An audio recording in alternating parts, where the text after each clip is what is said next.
And welcome to day 102 of the Storage 100 series. I'm Joe Downs with the Storage Moguls. Okay, let's say your facility is doing well. Should you expand? Well, today we're going to answer that question and talk about when adding units makes financial sense and when it doesn't. For expansion analysis tools and feasibility frameworks, you should join Storage Moguls community at storagemoguls.ai. It's a free to join AI powered multimodal learning platform that covers or will cover all the storage verticals. You can start for free, you can level up at your own pace, and we're launching in about 4 weeks. So make sure you register so you do not miss the launch. But until then, let's tackle this core question. When does expanding your storage units truly make sense? So today we'll cut through the noise and focus on the math and the risk. And we'll explore strategic thinking that goes into it, financial implications, and how to justify those investments because you don't want to expand just because you can. So let's start by looking at the different ways we can approach expansion. When we talk about expanding, there are really three main scenarios to consider. Each has its own set of advantages and challenges. First, owning extra land is often the easiest path. You're simply adding more buildings on your parcel. Second, building vertically means adding stories to existing structures potentially, which could be more complex and costly. And then finally, repurposing existing space like converting office space or parking or adding parking offers creative way to add units. So understanding these options helps us choose the best fit for our specific situation. So with these scenarios in mind, let's talk about when expansion is actually a good idea. It's not just about having a good idea. It's about hitting specific market indicators. We need to see high occupancy consistently, let's say above 85% for at least 6 months. You should also be turning away customers because you simply don't have certain unit sizes available. And it's crucial that competitors are also full because that indicates market wide demand and not just localized to your facility. Lastly, you need capital available. Now, that's either going to come in the form of financing or cash reserves to fund the project. When all these factors align, you might have the green light. All right, let's take a look at the actual costs involved in building these new units. So, understanding the cost of new units, is essential for any expansion plan. So, the price per square foot varies significantly based on the type of unit. Um, Standard metal units are the most economical, ranging from $45 to $65 a square foot, fully installed. Climate control units are a step up from that. Let's say 65 to 85 a square foot. And then multi-story construction, while efficient with land use, it's the most expensive because we're going vertical. We're adding elevators. That's going to be 85 to 120 a square foot. The range is going to be material costs and also the labor costs differ in different parts of the country.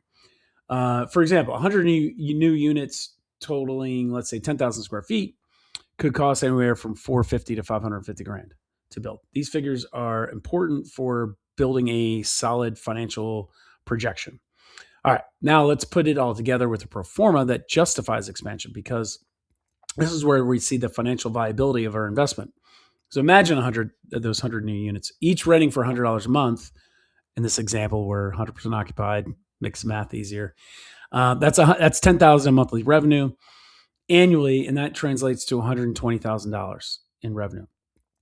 If the build cost for these 100 units is, let's say, 500 grand, we can calculate a payback period. So dividing 500,000 by the cost of 120,000 annual revenue gives us a payback period of 4.2 years.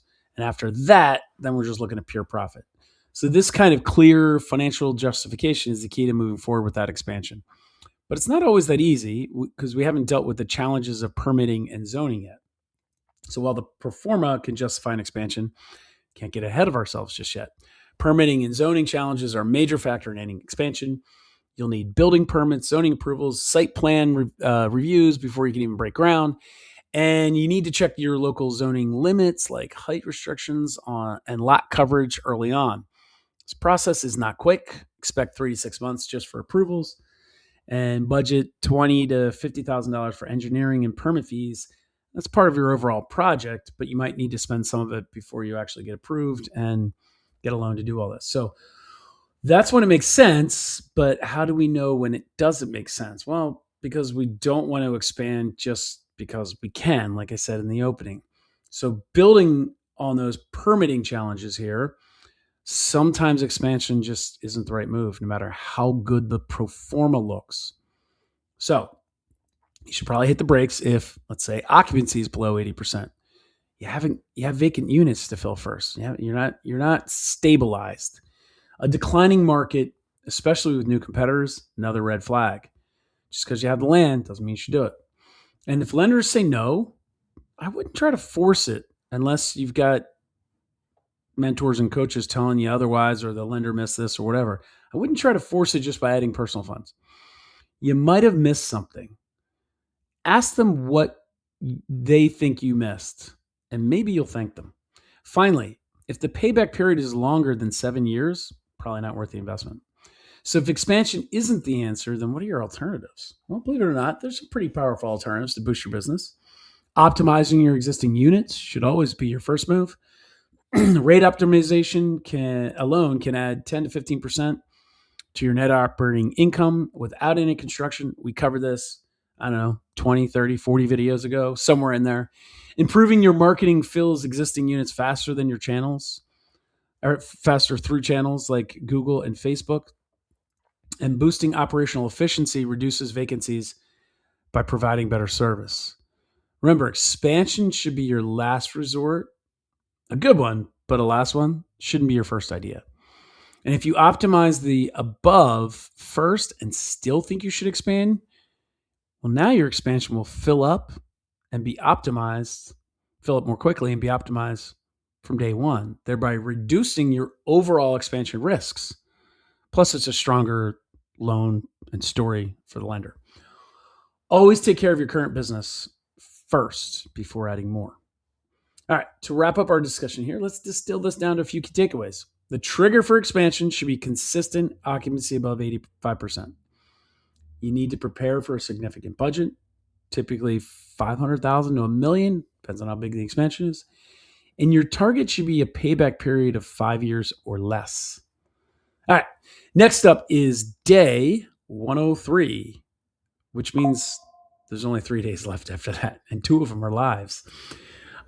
Increasing occupancy is what we're going to talk about tomorrow, which is one of the things we should be working on before expansion. All right, please like, subscribe, and share this video. I'm just going to keep that when you do, you're broadcasting to your networks that you are becoming a storage mogul. This is actually a win-win. Yes, it helps me spread my message, but it also helps you spread yours. And you didn't even have to create the content. I did. It's almost like you get 2 wins out of this. All right. Please remember, expansion is a capital allocation decision, not an ego decision. Run the numbers, check the market, let the data tell you when the time is right. If you still aren't sure, but you're a member of the Storage Moguls community that has all the support and resources you need to help you with that decision, well, then you're in good hands already. But if you're not, you should probably think about joining. We've got the tools and support you need, like an expansion feasibility calculator and case studies. So join Storage Moguls for free, storagemoguls.ai. And speaking of expansion, after we finish Storage 100 in 3 short days, right? 3rd, 4th, 103, 4, 5, 4 days. Math always gets me. After we finish Storage 100, 4 days, Boat and RV 100 starts immediately.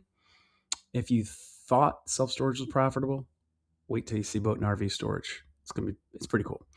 And remember, folks, self-storage is what brought you here, but it's all the other verticals that make it that much more exciting and will transform you from someone interested in self-storage to a storage mogul.